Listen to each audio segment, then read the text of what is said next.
Hey YouTube, this is Jay Cruz from Team Shockwave, here to bring you a video for spellcasters. Pretty much it's just fun tech and cool stuff to be doing with the new prophecy stuff. So here, check it out. So we have Spellbook of Power that lets you destroy opponents and gives a spellcaster 1,000 points of power. And then every time you destroy a monster, you get to pretty much search for a Spellbook card. I found this as fun tech because you could play this in any spellcaster deck, not just in prophecies. So you could end up putting it into Gravekeepers, for example, that lack in power if you don't have Necro Valley on the field. Plus, if you combine it with Diffusion Wave Motion, if you have a level 7 or higher spellcaster on the field, you pretty much pay 1,000. That level 7 spellcaster can attack all your opponent's monsters. So combine that with Spellbook of Power, it will let you pretty much get a search for every monster you destroy. So you can search for Spellbook of Wisdom, that's for pretty much a Forbidden Lance that lets you either pick spell or traps and pretty much makes your spellcaster monster unaffected by any cards. Spells or traps.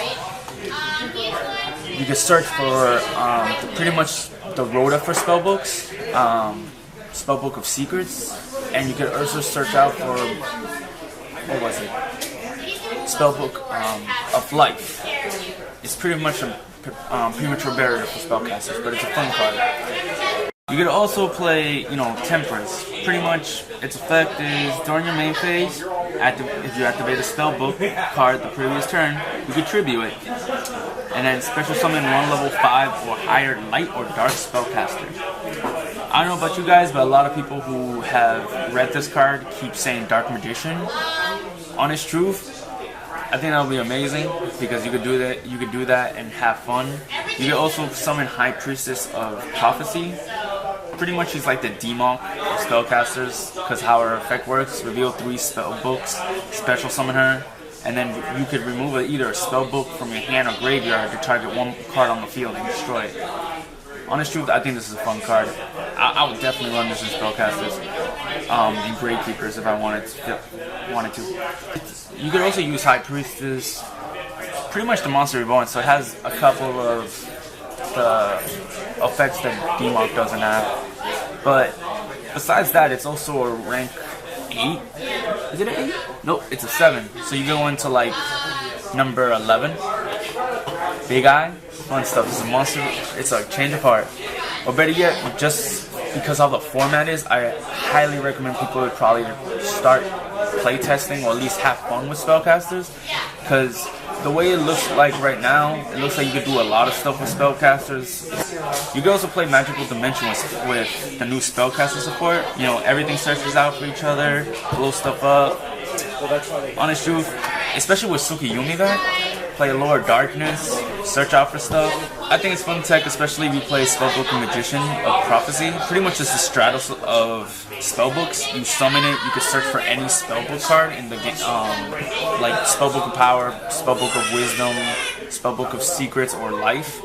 So it's pretty good, especially with Tsukiyumi back in the game. You could just normal summon it, and then search next turn if you still have it in the field, especially shouldn't really be too hard, especially with spellcasters always relying on back support. Or if anything, if you want, just have it on the field, play Magical Dimension, have fun. Also, if you want, just put it face down. When it's flipped face up, its effect activates, search your deck for a Spellbook card. Plus, like you have Tsukiyumi, you can play Tsukiyumi, it goes face down. Next turn, flip it up, especially how spellcasters do rely a lot on the back row. And if not, you know what, just summon it, look for your Spellbook card, and put Magical Dimension face down, or activate it if you want. Destroy the monster and just summon something more powerful.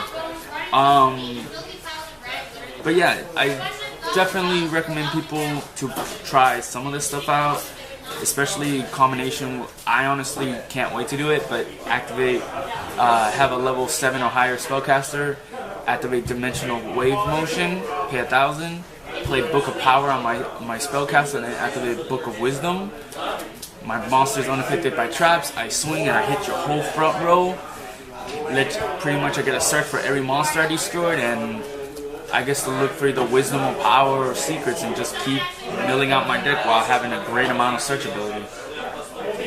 Honest truth, I honestly think if people played this any type of spellcaster deck right now, I honestly think it will top this format. It has great search, it has control of the field, especially if you're playing Hidden Village with the spellcasters, because we all know everyone's on windups right now, and all you really need to do is play either Maxi or Fed Veiler or Rivalry of Warlords. You'll shut down the whole deck, play your the few spellcasters in this deck, activate Village, tell your opponent to go, and see if he has a spellcaster in his deck for him to play Village.